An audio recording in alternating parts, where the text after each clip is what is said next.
Je m'appelle Marion Estorcelli, je suis doctorante à l'université d'Aix-Marseille. Je travaille dans le laboratoire d'informatique et systèmes sous la direction de Madame Magali Ox et Rémi Casanova qui sont tous deux maîtres de conférences. Ma thèse s'organise dans un projet plus large, le projet Revitalise, qui est donc un projet financé par une ANR et qui regroupe 5 partenaires en France, le LIS, l'ISM, LS2N, Télécom Paris et Humanis. L'un des objectifs du projet est donc de créer un outil en réalité virtuelle qui permette aux utilisateurs de s'entraîner à prendre la parole en public.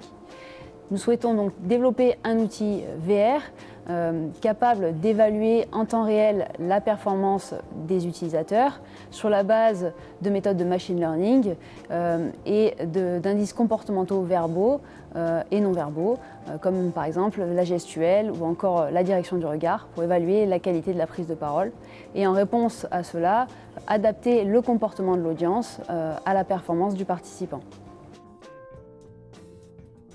Pour permettre l'apprentissage à la prise de parole en public, l'idée c'est de placer l'utilisateur face à une audience virtuelle, une audience composée de plusieurs agents virtuels, de personnages virtuels, qui adoptent un comportement d'écoute, comme on pourrait retrouver dans une véritable audience.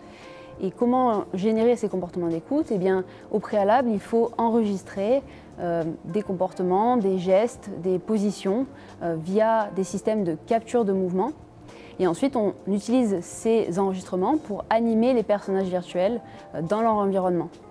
Pour faire varier le niveau de difficulté de la prise de parole en public, on peut jouer sur l'attitude sociale de l'audience. Et pour déterminer ce qu'est une attitude positive ou négative, nous avons mené une première expérimentation dans laquelle plus de 40 participants ont vu un personnage virtuel assis dans une salle de conférence et se comporter de différentes façons.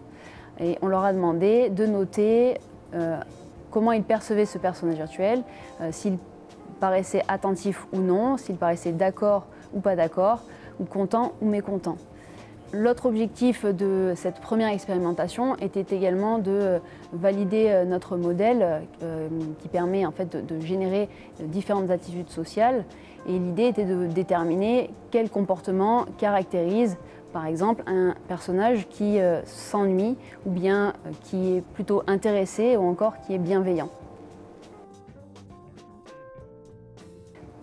L'un des objectifs de ma thèse est de déterminer les indices comportementaux verbaux et non verbaux qui caractérisent une bonne prise de parole en public.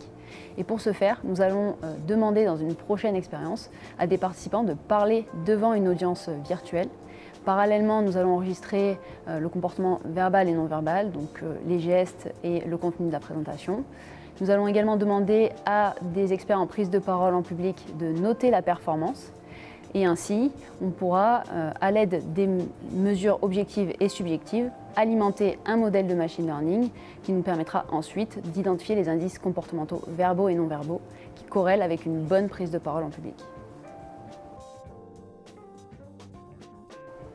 L'outil que nous prévoyons d'utiliser, de produire, est un outil qui vise à compléter le travail déjà effectué avec des experts en prise de parole en public. Nous travaillons d'ailleurs en collaboration avec eux pour finalement avoir un système qui propose une simulation proche du réel tout en fournissant un cadre sécurisant pour l'apprenant.